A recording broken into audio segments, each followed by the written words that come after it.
Greetings, people. I come in peace. There's been a lot of talk about AJ retiring. I don't know about that. I'm not too sure. It's clear to me that AJ isn't quite ready to surrender his career just yet.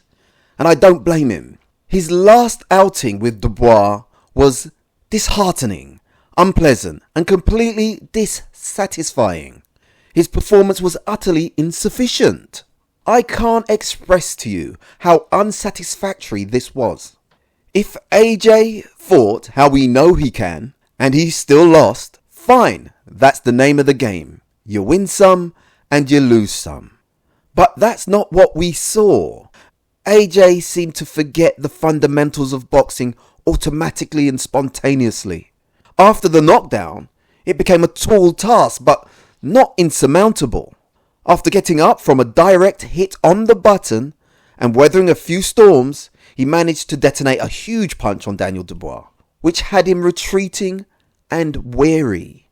But once again, AJ's impatience, bad advice, and lack of personal vigilance got him knocked out, badly as well. You see, what that fifth round showed me was what I already knew. AJ can hurt Dubois, and Dubois would become more circumspect and cautious if he sampled a solid shot. Instead of running in and rolling the dice, he should have used Daniel's tentativeness, his hesitation, to recover and compose himself. Feint and jab to set up the same right hand that rocked Dubois. Dubois' recent loss against Usyk has only vouched, confirmed and validated my initial thoughts. He is limited and beatable when in front of a pure boxer or even a boxer puncher. Daniel will overpower most boxers in the top echelons of the division. But boxers who move around and make him miss and pay, he will eventually succumb, wilt, thaw, defrost and evaporate. We know that for sure now. Look, AJ was knocked down 4 times against Dubois, 4 times against Ruiz, and knocked down once against Klitschko. Each and every time he tried to get to his feet. Against Klitschko, he got up and knocked Klitschko out in one of the most exciting fights I'd seen for years. Against Andy Ruiz, he got to his feet, and it was stopped by the referee to AJ's consternation. Against Dubois, AJ took a shot that nobody had any business getting up from. A flush shot on the side of the chin in the first round while he was still cold. To get up from that shot and to be put down several times after by a marauding Dubois and managing to administer his own dissuasion dose of tonic onto Dubois, and if more prudent, turn the fight around, that has to be respected. Am I scraping the barrel looking for positives? I don't think so. Any fair-minded person can see this. But look, I say that to say this. AJ has a lot to offer. He just needs to get his head right and trust his own accumulated knowledge, experience, common sense. Use the Force, Luke. Let go, Luke. Yes, Obi-Wan. He's a gold medal Olympian, a unified world champion. He needs to remember that and stay sharp and focused. Hold his concentration. AJ has a good 3 to 4 fights in him. I would have liked him to go straight back in with Dubois and right the wrong. But it seems his team don't have that much faith, belief, conviction in his chances. Maybe they know something we don't. I think he needs a gimme fight, low risk, without the fanfare. The problem is everybody wants to maximize profits on AJ all the time. I'm sure AJ wouldn't mind doing a couple of small hall fights if he could. But the apparatus, the machine, wouldn't allow it to happen. He's too big now. I could see him fighting Tony Yoka, which is now speculated about. And that's a good one. Or Joe Joyce. Then take on Deontay Wilder, which would be a walk in the park. As long as he keeps his hands up, that is. Then maybe Joe Miller. That would bring attention. He doesn't deserve it. But to see AJ tuck him in would be a pleasure. That's beautiful. That's beautiful. Then he could rematch Dubois. Even if he doesn't have a belt, AJ needs to set the record straight. There's 3 or 4 winnable fights, but we know that might not happen because he'll only fight once this year, I believe, or next year, and no more than 2 the year after. I don't know if Matchroom are going to try and long it out with him. I think if AJ is looking to retire, he should fight as much as he can, as quick as he can. Like any fighter, when you're active, you are more confident, more in tune, more capable, more focused. How about F.A. Jagba, who looked really good against Martin Bakole and should have got the win? And this Filip Hrgović. There's some serious tests and the potential for some good wins. Everybody would fancy a chance against AJ now. Prove them wrong. I personally think AJ is a very good boxer.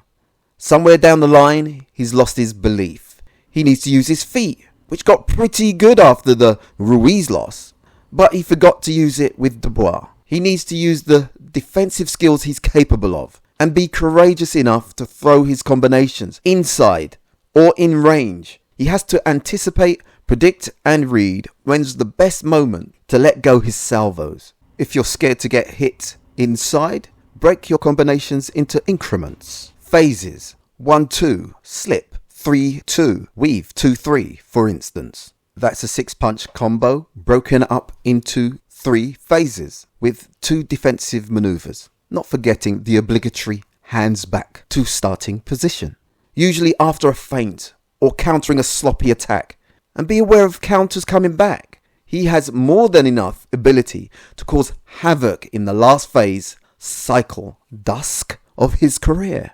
He should go on a campaign of hostility, a crusade of conflict and carnage, a blitzkrieg offensive. He needs to expel, exorcise, banish and shed his doubts and apprehensions.